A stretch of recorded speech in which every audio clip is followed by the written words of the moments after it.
हर हर महादेव दोस्तों, आज मैं आपको लेकर चलता हूँ पौराणिक नगरी बरनावा, जिसे महाभारत काल में वर्णाव्रत के नाम से जाना जाता था।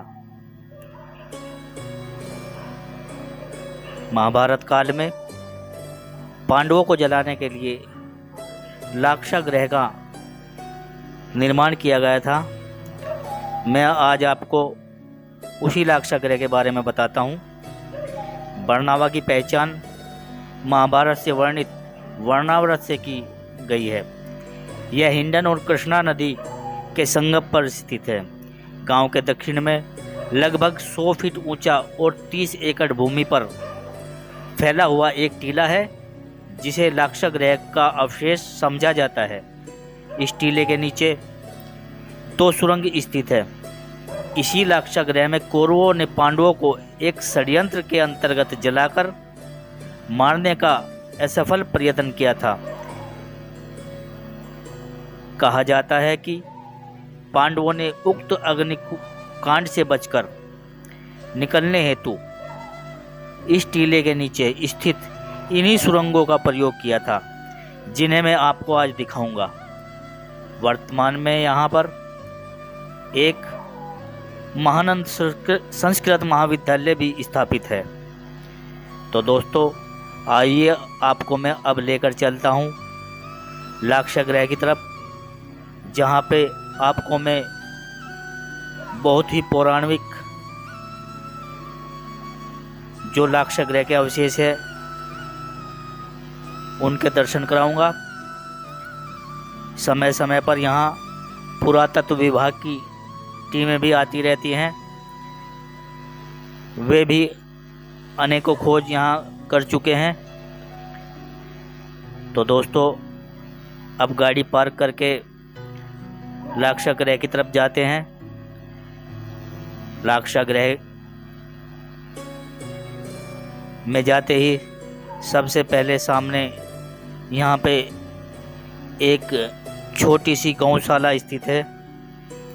गौशाला के मेन द्वार में प्रवेश करते ही एक विशालकाय और बहुत ही पुराना पीपल का वृक्ष है। आप देखिए कितना पुराना पीपल का वृक्ष ये यहाँ स्थित है। आगे आपको अब लेके चलता हूँ मैं गौशाला की तरफ। यहाँ पे गुरुकुल के कुछ बच्चे योगाभ्यास करते हुए देखिए, ये एक छोटी सी गौशाला है, जहाँ पर गौ माता और गौवंश एक साथ चारा खा रहे हैं।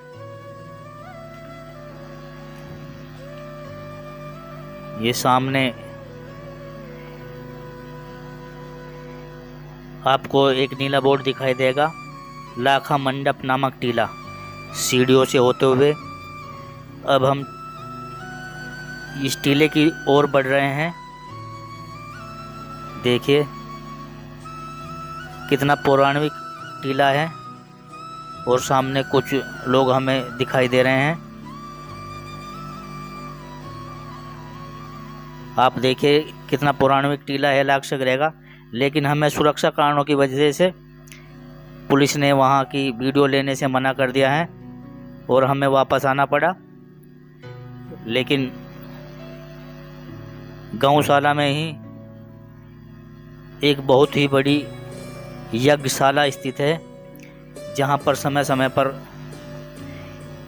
यज्ञ किए जाते हैं। और दोस्तों, वहाँ से नीचे उतरने के बाद हमें पुलिस के द्वारा बताया गया कि आप नीचे जो गुफा है उनके दर्शन कर सकते हैं, जो महाभारत काल में भीम द्वारा खोदी गई थी। एक विद्यार्थी द्वारा हमें गुफा की ओर ले जाया जा रहा है। गुफा के लिए सीढ़ियाँ नीचे जा रही हैं। ये संस्कृत महाविद्यालय के कुछ विद्यार्थी हमें गुफा की ओर ले जाते हुए। कुछ दर्शनार्थी गुफा के दर्शन करके ऊपर आ रहे हैं। बहुत ही घने जंगलों के बीच से हमें होके जाना पड़ रहा है। देखिए कितनी गहराई में ये गुफा है। कच्चा मार्ग भी है इसका, लेकिन ये सीढ़ियों का रास्ता है। आपको मैं अब जो पहली गुफा है उसे दिखाता हूँ। देखिए अब थोड़ा इसे सामने से ईंटों से बना दिया गया है, लेकिन अंदर की तरफ कच्ची है। हम थोड़ा अंदर जाकर इससे देखते हैं। अंदर अंधेरा होने की वजह से हमें गुफा से वापस आना पड़ा। और ये दूसरी गुफा है दोस्तों, इसमें भी थोड़ा अंदर जाकर देखते हैं। ये विद्यार्थी अंदर चले गए क्योंकि ये यहाँ पे रोज़ाना आते हैं। हम भी इनके साथ थोड़ा दूर तक गुफा में गए, लेकिन अंधेरा होने की वजह से हमें वापस आना पड़ा। और ये अब हम वापस ऊपर लाक्षागृह की तरफ आते हुए। बरसात का मौसम है दोस्तों, हमें सुरक्षा कारणों की वजह से जल्दी वहाँ से आना पड़ा। बहुत ही पौराणिक गुफा थी ये, महाभारत कालीन, जो मैं पीछे आपको बता चुका हूँ। और ऊपर आने के बाद अब ये देखिए कितने घने जंगलों से घिरी हुई गुफा थी ये। अब मैं आपको दोस्तों यहाँ पर जो संस्कृत महाविद्यालय हैं उसमें लेके चलूँगा। आपसे विनम्र अनुरोध है कि आप अगर यहाँ आए तो सुरक्षा के लिए एक डंडा ज़रूर आए, क्योंकि यहाँ बंदरों का बहुत आतंक है। वे आपके हाथ से खाने पीने का सामान छीन सकते हैं। देखिए पीछे भी बंदरों की बहुत तादाद थी, और यहाँ भी बंदर बहुत ज़्यादा हमें देखते ही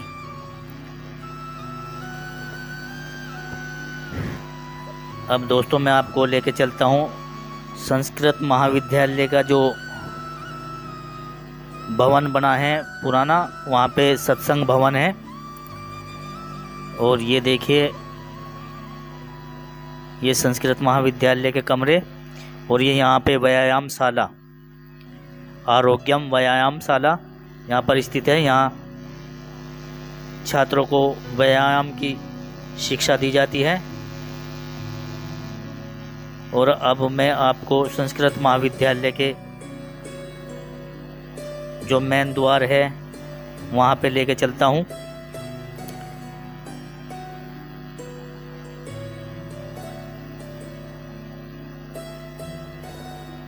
यहाँ पर जगह जगह सुरक्षा कारणों की वजह से पुलिस की व्यवस्था है।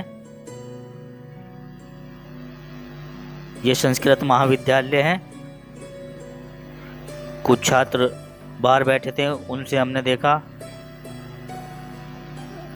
और ये शाम का समय है दोस्तों।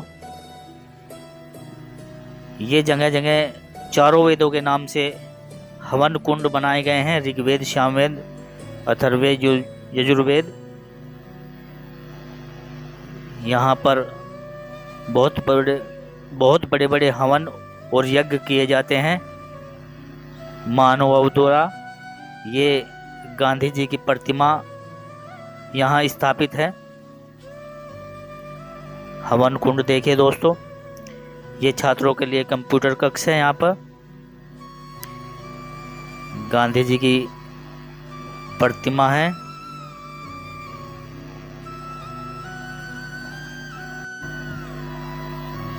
ये परम पूज्य परमपाद महाराज जी, जिनके बारे में कथन है कि ये महाभारत काल में श्रृंगी ऋषि थे। देखिए कितना अच्छा व्यू है यहाँ से। दोस्तों यहीं पे मैं अपने ब्लॉग को समाप्त करता हूँ। आपसे आशा करता हूँ कि आप इसे लाइक और सब्सक्राइब ज़रूर करेंगे। धन्यवाद दोस्तों। जय श्री राम।